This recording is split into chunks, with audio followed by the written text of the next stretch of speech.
समय बीतने के साथ जैसे जैसे नई खोजें सामने आती हैं, हमारे इतिहास की समझ भी उसी हिसाब से बदलती जाती है।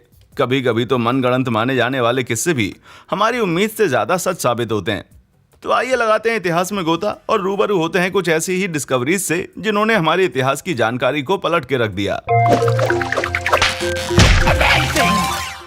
नंबर 10, प्रागैतिहासिक इतिहास। शोवे गुफाओं की खोज 1994 में दक्षिणी फ्रांस में हुई थी।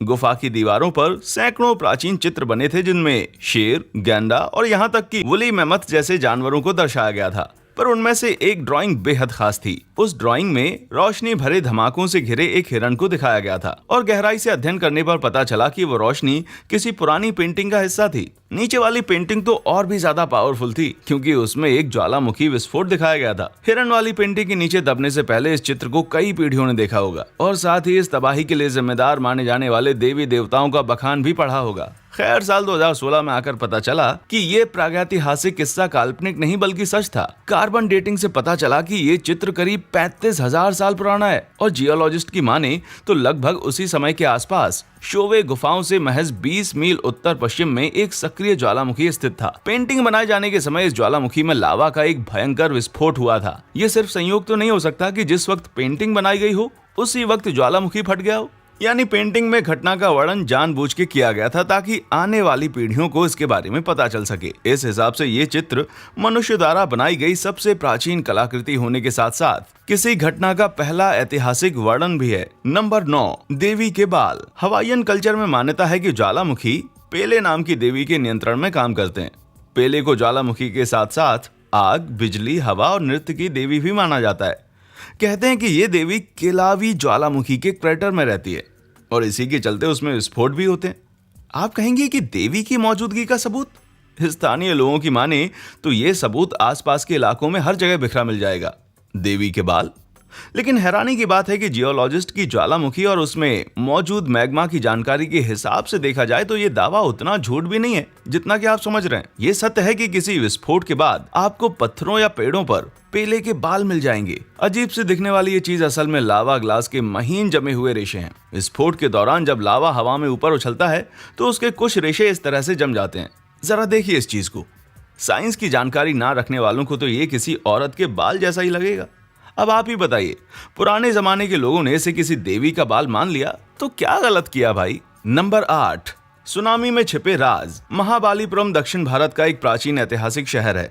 3री शताब्दी से लेकर 9वीं शताब्दी के बीच शहर के 7 खूबसूरत मंदिर इसका मुख्य आकर्षण माने जाते थे। कहते हैं ये शहर इतना शानदार था कि बारिश और तूफान के देवता इंद्र को जलन हो गई। अपनी इस ईर्ष्या के चलते इंद्र ने शहर को एक भीषण तूफान की मदद से पानी में डुबो दिया। सदियों तक सिर्फ एक ही मंदिर पानी के ऊपर दिखता रहा, जिसकी वजह से इतिहासकारों को लगा कि बाकी के मंदिरों की बातें या तो झूठ थी या वो मंदिर हमेशा के लिए नष्ट हो चुके थे। पर साल 2004 में आई विनाशकारी बॉक्सिंग डे सुनामी ने समुद्र के पानी को 1600 फीट पीछे धकेल दिया और उसके बाद जो नजर आया उसने इन कहानियों को कुछ हद तक सच साबित कर दिया। पानी में पत्थरों की एक लंबी कतार नजर आने लगी, पर यह कोई नेचुरल फीचर नहीं था। पड़ताल करने पर पता चला कि असल में ये पत्थर उन्हीं लुप्त हो चुके मंदिरों के अवशेष थे। आखिर ये मंदिर डूबे कैसे? कुछ का मानना है कि ऐसा 925 ईस्वी में आई एक भयंकर सुनामी के चलते हुआ था। अगर ये सच है तो मतलब हुआ कि जिस शक्ति ने इन मंदिरों को डुबाया था उसी ने इनको बाहर भी निकाल दिया। नंबर 7, 7000 साल पहले हुआ विस्फोट। ऑस्ट्रेलिया पर ब्रिटिश साम्राज्य का आधिपत्य होने से पहले वहां के मूल निवासी अपने इतिहास को कभी कभार ही लिखित तौर पर दर्ज किया करते थे।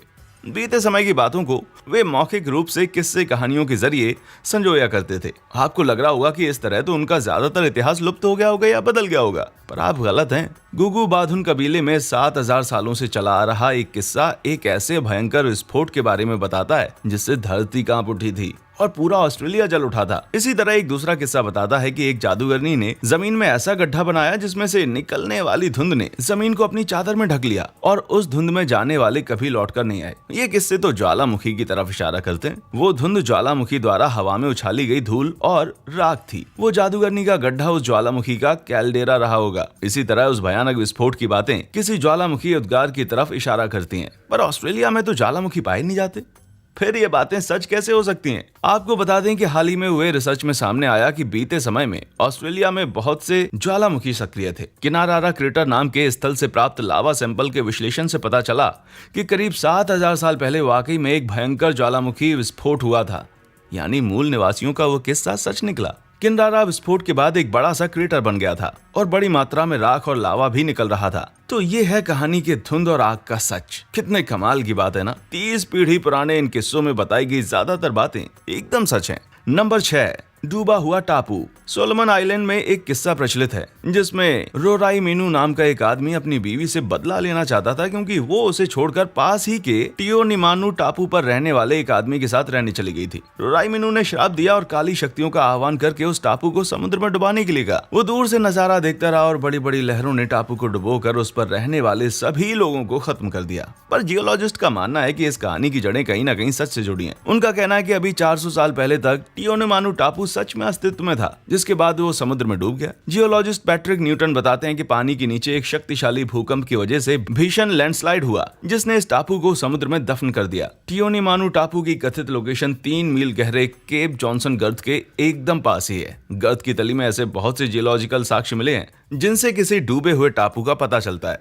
अब जाहिर है इतना बड़ा सा टापू डूबेगा तो प्राचीन काल के लोग किससे बनाएंगे। नंबर 5, 4600 साल पुराना पेपाइरस रोल। मिस्र के गीजा के महान पिरामिड्स का निर्माण हमेशा से रहस्यों और कहानियों से घिरा हुआ रहा है। उनमें से बहुत सी कहानियां पिरामिड में लगे विशालकाय पत्थरों को खदान से निर्माण स्थल तक ले जाने से जुड़ी हुई हैं। ये बेमिसाल कारनामा था जिसकी इंसानों के पास सदियों तक कोई भी पुख्ता जानकारी नहीं थी। खैर 2013 में हुई कुछ खोज ने इस मामले पर थोड़ी रोशनी डाली। गीजा से करीब 400 मील दूर वादी अल जर्फ के प्राचीन बंदरगाह के पास एक गुफा में 4600 साल पुराना एक पेपाइरस रोल मिला। रोल में एक मिस्री महिला की डायरी का जिक्र है जिसमें बताया गया है कि कैसे पत्थर के बड़े बड़े टुकड़ों को तूरा में स्थित मिस्र की मुख्य चूना पत्थर खदान से गीजा तक ले जाया गया। इन पत्थरों को नाव पे रख के नील नदी और मानव निर्मित नहरों के जरिए गीजा के निर्माण स्थल तक पहुंचाया जाता था। आगे लिखा है कि इसके बाद पत्थरों को लकड़ी की गाड़ियों पे रख के तेल से चिकनी की गई पटरियों पे खींचा जाता था। मुझे क्षमा करना प्राचीन एलियंस, पर इस काम का सारा क्रेडिट मिस्र के आम लोगों को जाता है। नंबर 4, पार्किंग लॉट का शहंशाह। ब्रिटिश राजघराने का नाम सुनते ही मन में वैभव और विलासिता की छवि उत्पन्न होती है। पर क्या आप जानते हैं कि सम्राट रिचर्ड तृतीय की समाधि को इंग्लैंड के लिचेस्टर में स्थित एक पार्किंग स्थल में जगह मिली। 1485 में बॉसवर्थ की लड़ाई में रिचर्ड की मृत्यु हो गई थी, जिसके बाद उन्हें लिचेस्टर के ग्रेफियर्स चर्च में दफनाया गया। करीब 50 साल बाद सम्राट हेनरी अष्टम ने ग्रेफियर्स चर्च समेत बहुत से मठों और गिरजों को नष्ट करवा दिया और सम्राट रिचर्ड का शरीर हमेशा के लिए खो गया। इसके बाद से रिचर्ड की समाधि को लेकर तरह तरह के कयास लगाए जाने लगे।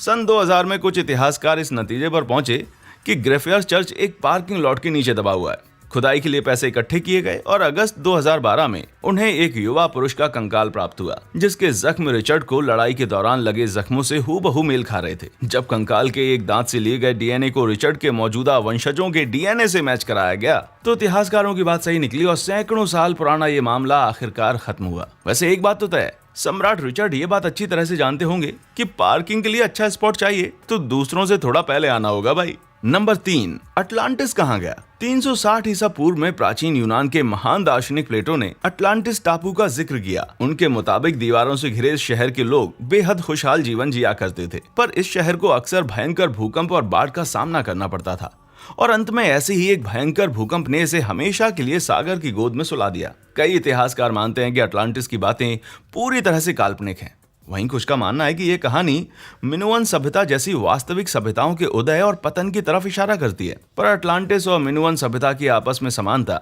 महज इशारेबाजी से कहीं ज्यादा है। यूनान के सेंटोरियन द्वीप पर 1960 के दशक में की गई खुदाई में पाया गया कि टापू के मौजूदा शहरों से पहले वहां मिनोअन कांस्य युग की कई बस्तियां फल फूल रही थी। ताजा रिसर्च से पता चला है कि 1600 ईसा पूर्व में एक भयंकर ज्वालामुखी विस्फोट ने सेंटोरिनी मियोन समेत आसपास के इलाकों को पूरी तरह से तबाह कर दिया था। सेंटोरिनी उस डूबे हुए ज्वालामुखी के मुहाने पर स्थित था, इसलिए उसका बचना लगभग असंभव था।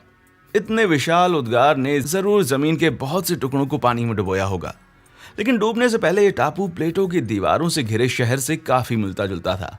अटलांटिस की बातें सच है या नहीं ये पक्के तौर पर तो नहीं कहा जा सकता, पर प्लेटो की कहानी सेंटोरिनी की मियोन्स के उदय और पतन की कहानी से बहुत मेल खाती है। नंबर 2, असली पाइड पाइपर। हैमलिन के पाइड पाइपर की कहानी तो बचपन में सभी ने सुनी होगी। पर बहुत कम लोग जानते हैं कि इस कहानी का इतिहास काफी विचलित कर देने वाला है।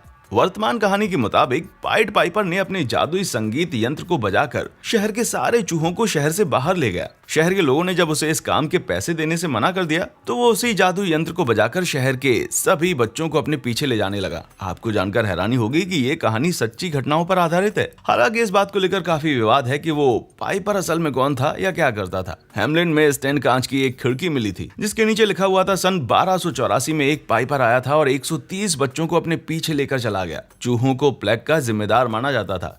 सो काफी समय तक ये मान्यता रही कि यहाँ प्लेग से मरने वाले बच्चों की बात हो रही थी और पाइड पाइपर का मतलब था प्लेग। पर पिछले 2 दशकों में इतिहासकारों ने दावा किया है कि मध्यकालीन युग में एक कुप्रथा के चलते हेमलिन के बच्चों को सच में गायब किया गया था। इस प्रथा के तहत माँ बाप अपने बच्चों को बियाबानों में नई बस्तियां बसाने या युद्ध लड़ने के लिए बेच देते थे। पर सबसे अजीब थ्योरी की माने तो बच्चे डांसिंग मेनिया की वजह से गायब हुए थे। मध्यकालीन युग में ऐसा कई बार हुआ जब लोगों को मानो नाचने का दौरा पड़ गया हो। जी नहीं, मैं मजाक नहीं कर रहा, बात गंभीर थी। मर्दों, औरतों और बच्चों के पूरे झुंड नाचते हुए एक शहर से दूसरे शहर चले जाते थे और अक्सर नाचते नाचते दम तोड़ देते थे। होता यह था कि लोग अनजाने में एगॉट नाम की नशीली फफूंद खा लेते थे जो अक्सर ब्रेड के लिए इस्तेमाल होने वाले गेहूं में लगी होती थी। हो सकता है कि पाइड पाइपर की कहानियां ऐसी किसी घटना की बात करती हूँ। ऐसा भी हो सकता है कि ये कहानियां ऊपर बताई गई सभी थ्योरीज से थोड़ा थोड़ा प्रेरित हों। यहाँ बताई गई हर बात के साक्ष्य मौजूद हैं और ये भी सच है कि एक बार हेमलिन शहर के बहुत से बच्चे गायब हुए थे।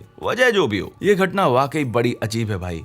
नंबर 1, ब्लैक बियर्ड का खोया हुआ जहाज। इतिहास के सबसे कुख्यात पायरेट या समुद्री लुटेरे ब्लैक बियर्ड ने अपने सबसे मशहूर जहाज क्वीन एन्स रिवेंज पर 1717 में कब्जा किया था। शुरू में ये एक व्यापारी जहाज था जिसमें 40 तोपों के साथ साथ आदमियों और लूटपाट के माल के लिए खूब सारी जगह भी थी। 103 फीट लंबे इस बड़े से जहाज की मदद से ब्लैक बियर्ड ने अटलांटिक महासागर में चलने वाली जहाजों में आतंक मचा रखा था। पर 1718 में क्वीन एन्स रिवेंज नॉर्थ कैरोलिना के तट के पास दुर्घटनाग्रस्त होकर डूब गई और अगले 300 सालों तक इस मशहूर जहाज का अंजाम और लोकेशन दुनिया की नजरों से दूर रहा। पर 1996 में शोधकर्ताओं ने क्वीन एन्स के दुर्घटनाग्रस्त होने के समय के नक्शों और दस्तावेजों की मदद से नॉर्थ कैरोलिना की अटलांटिक बीच से 1 मील दूर समुद्र में एक डूबे हुए जहाज का मलबा ढूंढ निकाला। गोताखोरों को मलबे से 18वीं शताब्दी की बहुत सी चीजें मिली जिनमें 30 तोपें और 2 विशाल लंगर भी शामिल थे। करीब 10 साल तक बहस चलती रही और आखिरकार साल 2011 में सभी ने मान लिया कि शोधकर्ताओं का दावा सही था।